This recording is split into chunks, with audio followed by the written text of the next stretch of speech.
Puji syukur kita panjatkan kehadiran Allah Subhanahu wa taala yang mana pada malam hari ini kita diberikan oleh Allah Subhanahu wa taala berupa kesehatan, kesempatan, taufik dan hidayah sehingga kita kembali bisa berhadir ke majelis ini,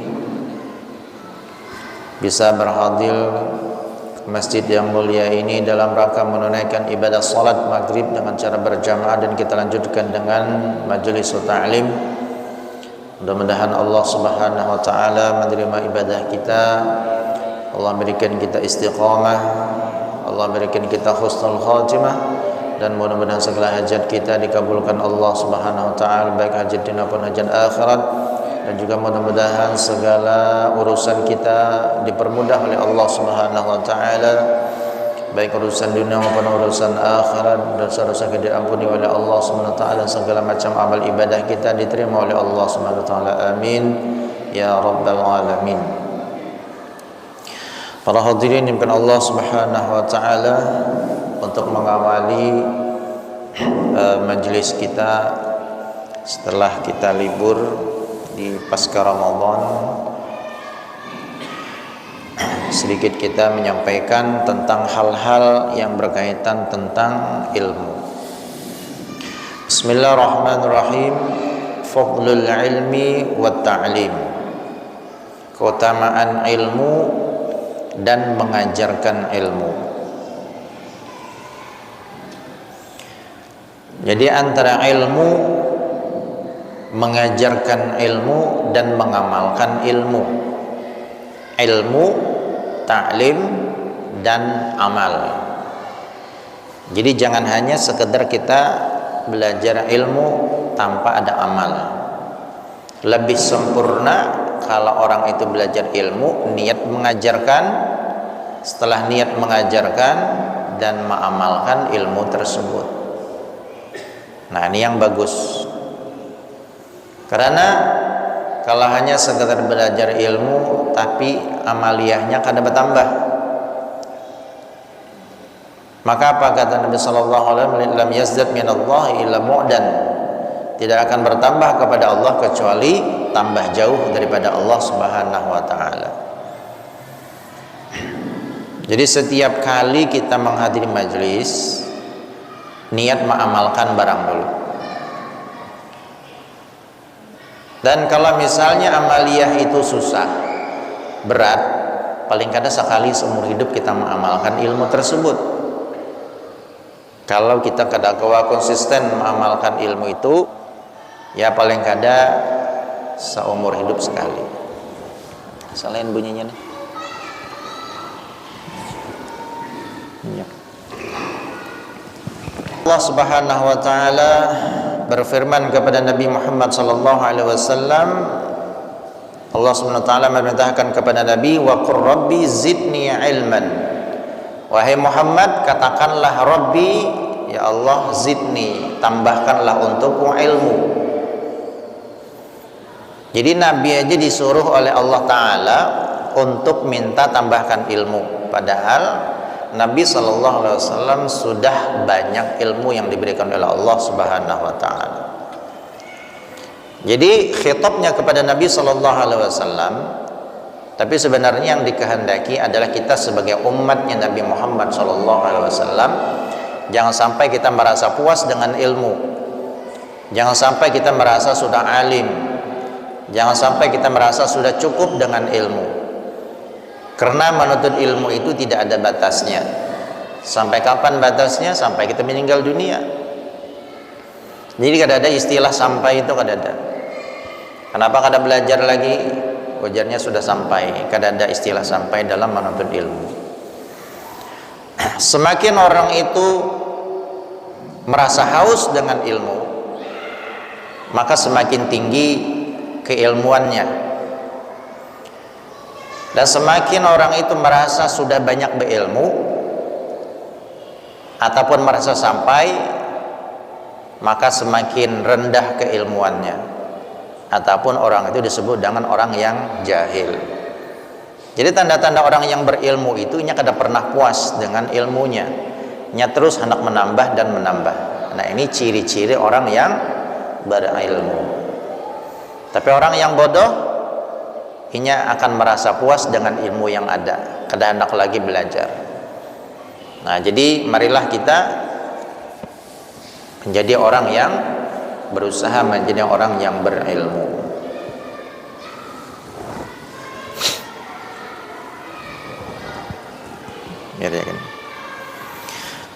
An Abi Hurairah radhiyallahu anhu marra bisuqil Madinah wa waqafa 'alaiha fa qala ya ahla as-suq ma a'jazakum qalu ma dzaka ya Abu Hurairah qala dzaka miras Rasulullah sallallahu alaihi wasallam yuqsamu antum hahuna.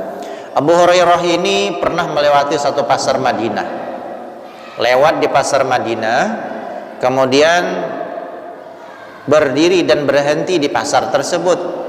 Beliau mengatakan, wahai orang-orang yang berada di pasar, ya, ma'ajazakum, qalu madzaka ya Abu Hurairah, apa yang membuat kalian ini berat untuk pergi menuntut ilmu? Apa wahai Abu Hurairah, kata ahlu suq tadi. Ujar Abu Hurairah, ilmu itu adalah warisannya Rasulullah sallallahu alaihi wasallam. Itu di masjid, ujar Abu Hurairah, orang sedang berbagi warisannya Nabi, memadahi kepada orang yang berada di pasar tadi, wa antum hahuna, dan kalian di sini. Kalau kalian berada di pasar kada ke masjid, maka pian kada mendapatkan warisannya Nabi. Kalau hendak warisan Nabi, itulah ke masjid, itu orang lagi berbagi. Nah, ala tadhhabuna fatakhuduna nasibakum minhu, kada hendakkah pian ini hendak mengambil jatah daripada warisan Nabi? Ya, dikira orang pasar tadi warisannya itu berbentuk harta, emas, perhiasan, uang dirham, uang dinar. Kemudian, di mana tempatnya wahai Abu Hurairah? Maka Abu Hurairah menjawab, fil masjid, di dalam masjid. Maka mereka orang-orang yang berada di pasar itu fakharajus sira'an, segera keluar daripada pasar untuk menuju masjid hendak mengambil warisannya Nabi sallallahu alaihi wasallam. Ya Abu Hurairah, qad ataina al-masjid fadakhalna falam nara fihi syai'an yuqsam. Kami ini sudah masuk masjid, tapi kada ada orang berbagi warisan di situ. Kada ada yang berbagi harta, berbagi duit, berbagi baju, kada ada. Terus jawab Abu Hurairah, apa yang kalian lihat di masjid itu? Apakah kalian melihat seseorang di sana? Bala. Iya wahai Abu Hurairah, kami melihat orang-orang sembahyangan di masjid itu. Ada yang sembahyang sunat, ada yang sembahyang tahiyatul masjid, ada yang sembahyang wudu. Kemudian ada pula yang baca Quran di dalam masjid itu. Ada lagi satu kaum, satu kelompok yang membaca kitab Al-Quran. Ada yang bermuzakarah tentang hukum-hukum fikih halal dan haram. Faqala lahum, maka Abu Hurairah pun berkata kepada mereka, orang-orang pasar tadi, waihakum, itulah warisannya Nabi sallallahu alaihi wasallam. Yaitu warisannya Nabi, ujar Abu Hurairah, orang-orang sembahyangan, orang-orang berbagi ilmu, orang-orang bermuzakarah, orang-orang membaca Al-Quran. Ya, itu warisannya Nabi sallallahu alaihi wasallam. Syara ila hadis Rasulullah sallallahu alaihi wasallam minal anbiya, bahwasanya Nabi itu tidak mewariskan dinar dan tidak mewariskan uang dirham, tapi Nabi mewariskan ilmu. Nah, jadi kalau kita duduk di majelis ini hendak mendapatkan ilmu, berarti sama saja kita hendak mengambil warisannya Nabi Muhammad sallallahu alaihi wasallam. Kalau kita dapat ilmu, berarti kita sudah dapat bagian warisannya Nabi. Dapat ilmu, dapat mengamalkan, dapat mengajarkan. Kalau kita mengajarkan, berarti kita yang berbagi warisannya Nabi pulang. Dan kelebihannya warisan Nabi ini, semakin kita bagi semakin bertambah. Beda dengan harta, kalau kita bagikan habis. Tapi kalau ilmu, semakin banyak orang yang kita bagi ilmu ini, maka semakin bertambahlah ilmu itu. Semakin faham orang yang membagikan ilmu. Kita ini pemahaman kita masih 70%. Ketika kita ajarkan ke orang lain, ketika kita sampaikan, maka kepemahamannya itu akan bertambah. Bisa 80, bisa 90%. Kita ajarkan lagi, maka nanti semakin banyak dia akan sempurnalah pemahaman tersebut menjadi 100%. Nah, itulah yang dimaksud bahwasanya hayatul ilm bil muzakarah. Hidupnya ilmu itu dengan muzakarah, dengan mengingatkan, dengan kita selalu menyampaikan kepada orang lain, maka ilmu itu akan hidup. Jadi alangkah mulianya kita ini yang jauh hidup daripada zamannya Nabi Muhammad SAW, tapi warisannya masih kita dapat. Inilah warisan yang kada pernah habis, yaitu ilmunya Nabi Muhammad SAW. Kalau harta, misalnya nih Nabi mewariskan harta walaupun 1000 gunung misalnya warisannya Nabi, harta emas, kemungkinan sampai kita ini kada bakal dapat. Kita hidup 1450 tahun sesudah Nabi, kemungkinan kecil kita mendapatkan warisan tersebut. Tapi kalau ilmu, sejauh manapun kita hidup setelah Nabi, selama apapun kita hidup setelah Nabi, maka kita tetap berhak mendapatkan warisan tersebut kalau kita hendak mengambilnya. Bagi yang ingin mengambil warisan Nabi, gratis, terbuka lebar, ya, dimanapun kita bisa mendapatkannya, itu tempat-tempatnya di majelis ilmu. Kata Nabi SAW, innakum asbahtum fi zamanin kathirin fuqaha'uhu qalilin qurra'u wa khutaba'uhu qalilun sa'iluhu kathirin mu'hu al-amalu fihi khairun minal ilm. Apa kata Nabi SAW? Sesungguhnya kalian nanti akan berada di satu zaman. Kalian akan berada di satu zaman yang mana pada zaman itu orang-orang yang faqih, orang-orang yang berilmu banyak. Wa qurra'uhu, banyak orang penghafal Al-Qur'an, banyak orang yang membaca Al-Qur'an, banyak orang-orang yang mengajarkan ilmu-ilmu tersebut. Wa khutaba'uhu qalilin qurra'u, sedikit orang yang membaca, wa khutaba'uhu, dan sedikit orang yang berpidato, yang berceramah. Jadi ada satu masa, ini ujar Nabi ya, ada satu masa yang mana di masa itu ulamanya banyak, orang-orang alim banyak, orang-orang yang faqih banyak, tapi kada banyak yang ahli berceramah, itu kada banyak. Yang ahli berpidato itu kada banyak. Tapi mereka alim.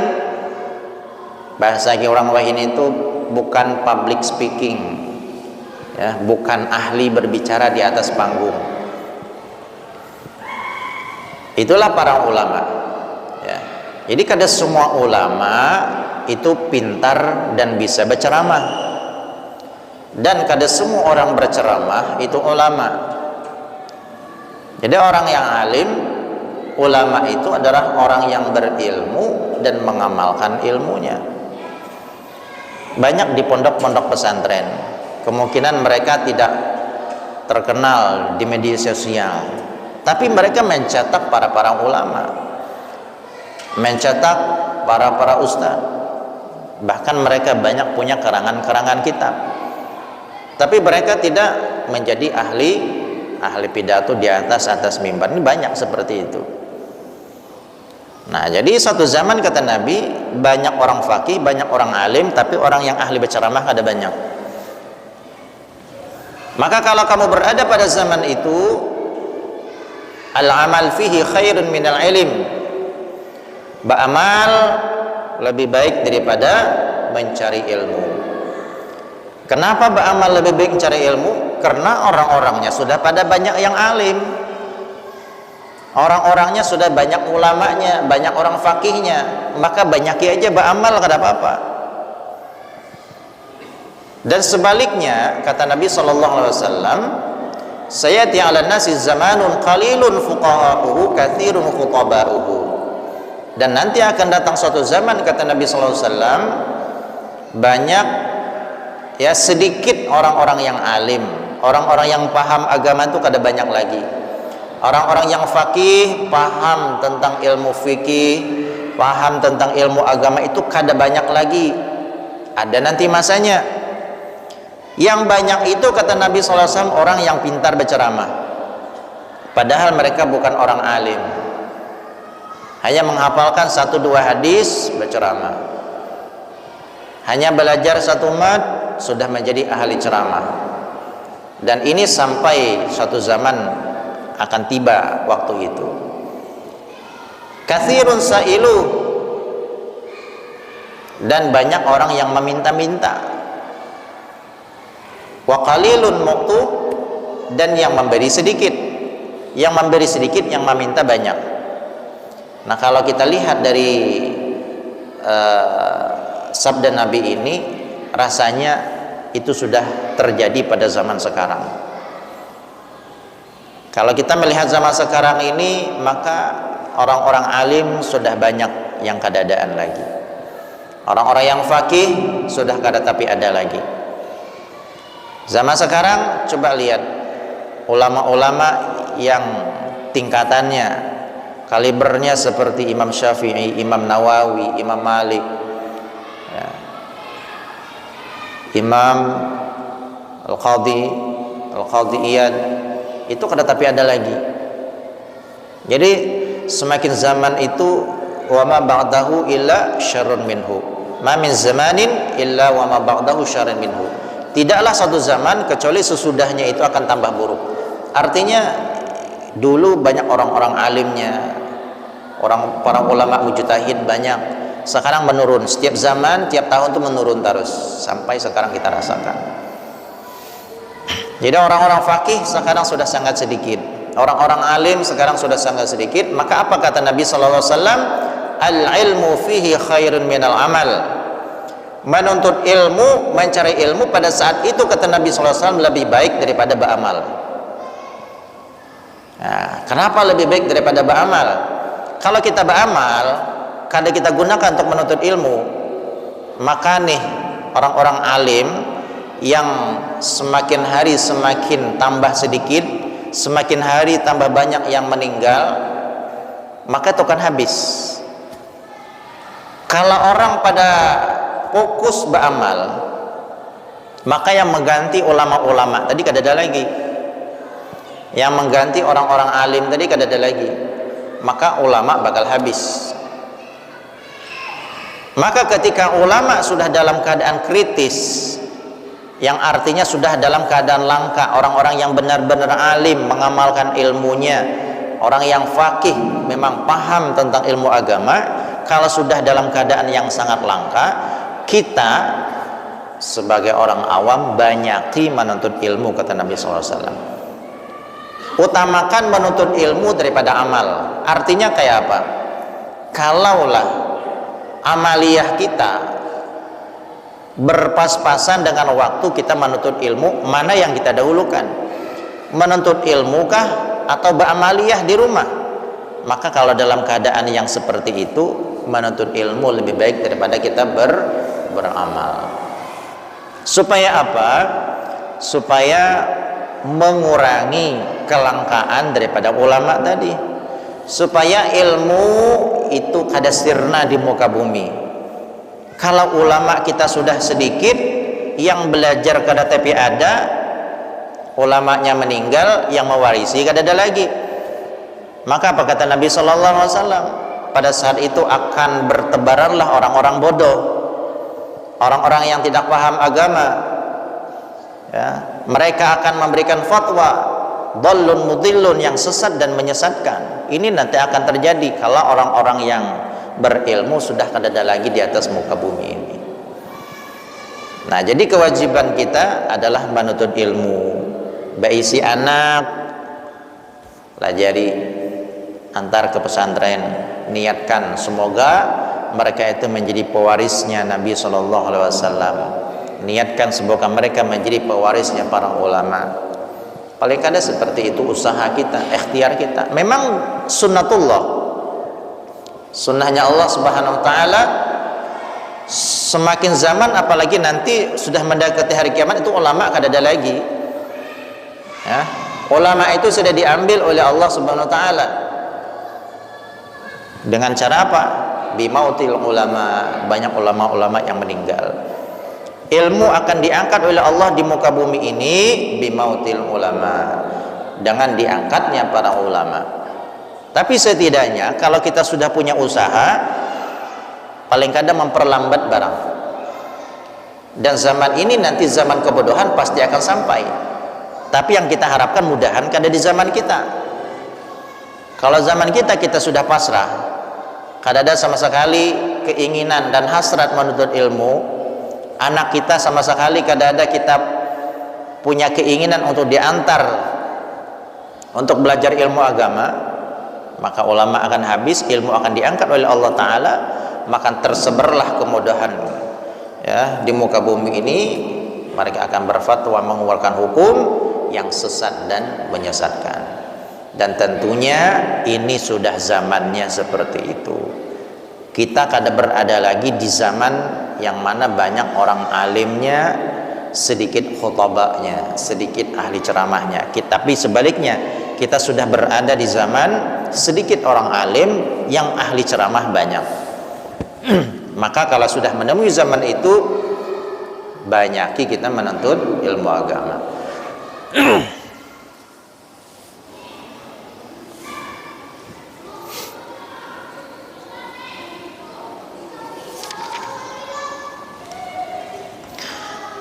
Minik tirabatis saati, dan diriwayatkan telah datang suatu riwayat minik tirabis sa'ah ayusalliya khamsuna nafsan la yaqbalu li ahadim salatan.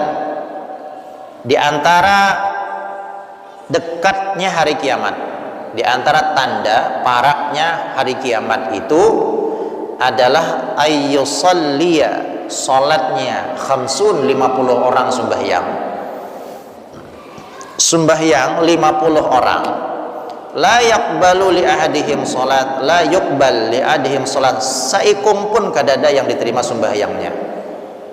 Ini tanda-tanda kalau hari kiamat sudah dekat.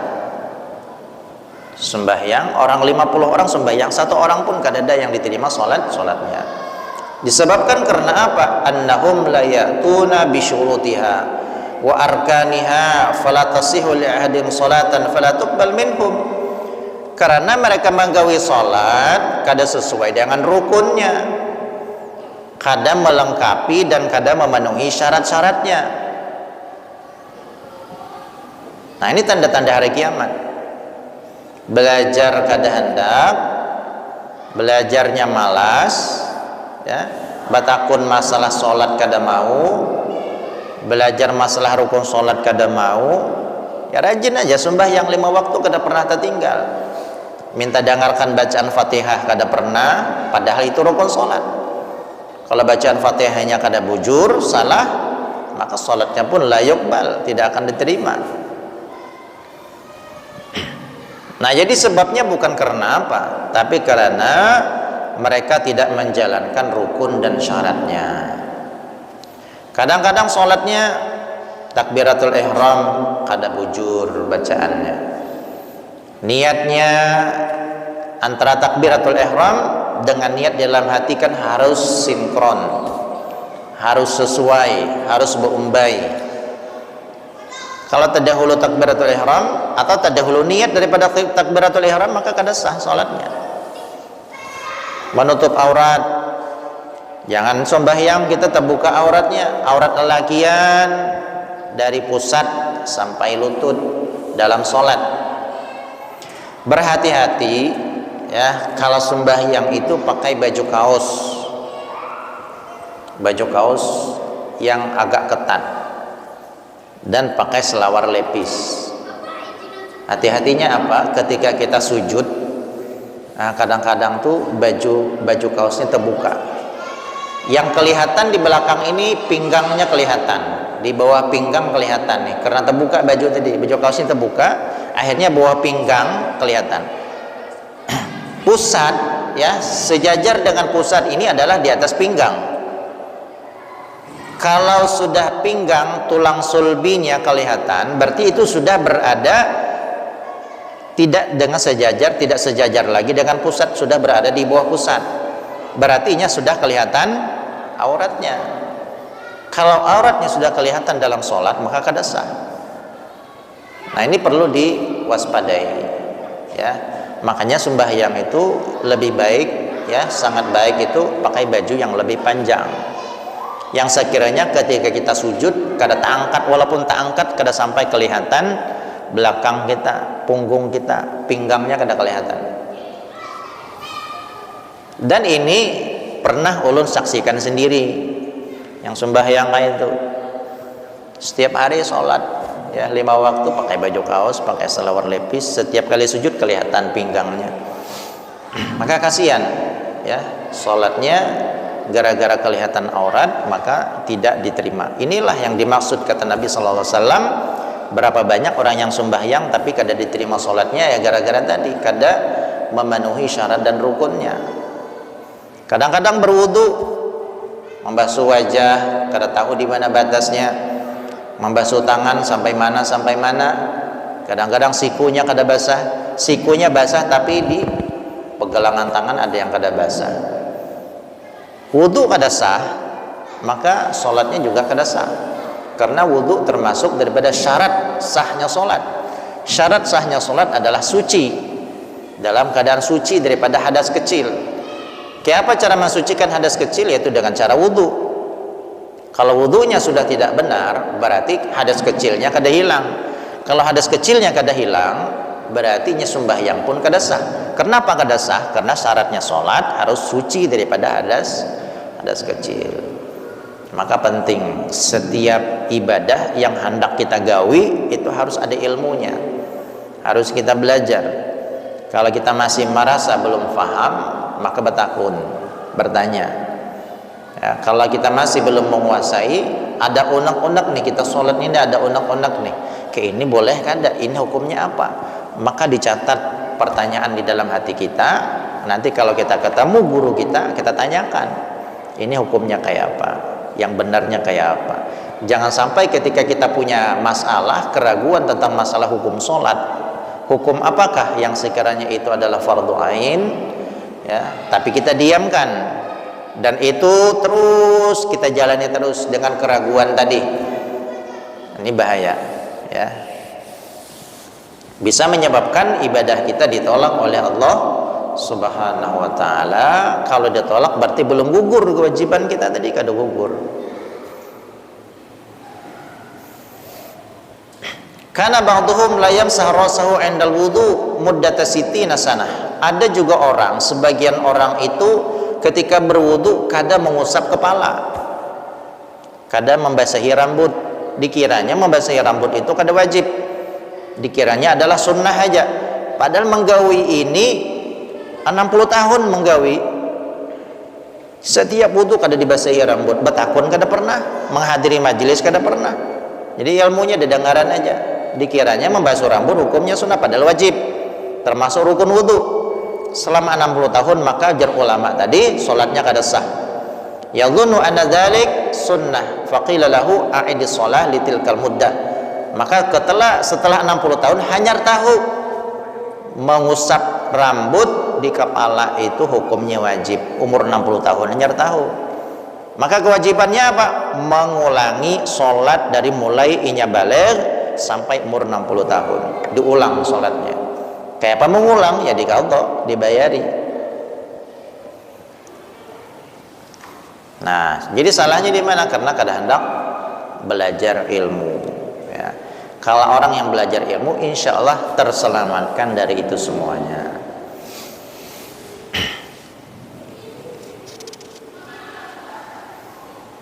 Masalah nikah, ya itu perlu juga ilmunya, ya. Kalau kada tahu ilmunya tentang nikah, bahaya juga. Syarat wali apa, syarat saksi apa, perempuan mana yang boleh dinikahi dan perempuan yang kayak apa yang kada boleh dinikahi, mana yang mahram dan mana yang bukan mahram. Nah, itu ada hukum-hukum tertentu. Karena Al-Habib Abdullah ya bin Umar ya, di kota beliau, apakah di Yaman dulu ya, zaman dulu, ujar Sidin, di waktu zaman beliau itu ada 300 akad nikah yang kada sah. Padahal di zaman Sidin tuh orang-orang alim banyak tuh ya, 300 akad nikah yang dibatalkan oleh beliau karena salah. Mungkin ada yang kada cukup syaratnya, saksinya kah kada cukup syarat, atau walinya kah kada cukup syarat, atau melafatkan akad tadi yang kada bujur. Maka setelah diteliti oleh beliau itu sampai 300 akad yang kada bujur dan harus diulangi bahasa akad nikahnya. Pada zaman itu banyak orang alimnya pada zaman itu.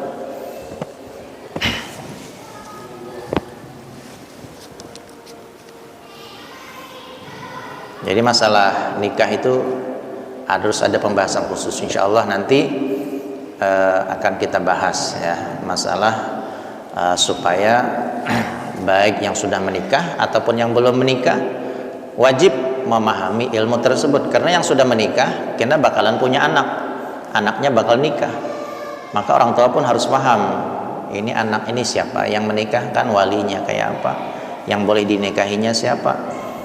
Yang belum nikah apalagi harus wajib mempelajari itu. Nah, baik, dalam pertemuan ini sekedar memotivasi kita supaya lebih semangat lagi kita belajar ilmu agama. Dan juga sampaikan kepada teman-teman kita, keluarga-keluarga kita untuk bersemangat ya, punya semangat untuk menuntut ilmu. Setiap orang yang kita bawai menuntut ilmu, hadirnya menuntut ilmu, maka kita akan mendapatkan pahala penuh sebagaimana ingin mendapatkan pahala tersebut. Kalau yang kita ajak 5 orang ya, hadirnya 5 orang ke majelis ilmu, maka kita mendapatkan seperti pahala 5 orang yang menghadiri majelis ilmu. Kita haji yang menghadiri majelis ilmu, kita yang hadir, pahalanya kayak apa gandalnya sudah ya. Hudur majalisil ilm afdal ya min iyadati alfi maridin, lebih utama daripada mengunjungi 1000 orang sakit. Wa afdalu min salati alfi rakaah, lebih utama daripada salat 1000 rakaat. Wa afdalu min tasyi'i alfi janazah, dan lebih afdal, lebih utama daripada mengantar 1000 jenazah. Pahalanya nih kita menghadiri majelis ilmu lebih utama sholat daripada 1000 rakaat, lebih utama daripada mengunjungi 1000 orang sakit, lebih utama daripada mengantar 1000 jenazah. Kalau ini kita lakukan kada mampu, kita sholat 1000 rakaat kada kawa sehari ya. Mulai kita lahir mungkin sampai wahini kemungkinan kada sampai 1000 orang kita kunjungi orang sakit, dan kada sampai kita 1000 orang yang kita antarkan jenazahnya. Tapi dengan menghadiri majelis ilmu sekali aja, kayak itu sudah pahalanya. Kalau kita membawai orang 10 orang kita ajak, maka seperti 10 orang kita dapatkan pahala majelis keutamaannya tadi. Maka kebaikan itu perlulah kita sebarkan dan kita sampaikan kepada orang lain. Mana tahu orang itu dapat hidayah daripada lisan kita. Jadi Allah itu bisa aja membuka hidayah, memberikan hidayah kepada orang-orang yang dikehendakinya. Ya, mungkin bisa aja pian ketika berpandir-pandir dengan kawan, ayo kita ke majelis, hendaknya hadir, berarti dapat hidayah melalui lisan pian. Nah, itulah innallaha yahdi may yasha. Allah akan berikan hidayah kepada orang yang dikehendakinya. Sebelum kita menutup majelis ini, ulun minta doa kepada pian berataan, kita bacakan Fatihah kepada seorang syarifah ya, Syarifah Dela dari Jihi Ampah. Beliau ini sudah 4 hari kritis ya, koma di rumah sakit Barabai. Sampai saat ini tadi sebelum maghrib ulun dengar beliau itu sudah sangat kritis ya. Sudah kada ada nafasnya lagi, tapi jantungnya masih berdetak ya. Kita doakan mudah-mudahan Allah memberikan yang terbaik. Dan juga beliau ini laki sidin, yaitu Habib Irwansyah ini Khadimul Majlis Ba'alawi ya. 3 hari setelah 3 hari Syawal, hari raya yang ketiga, meninggal dunia laki sidin nih, meninggal di Perut Jauh sana.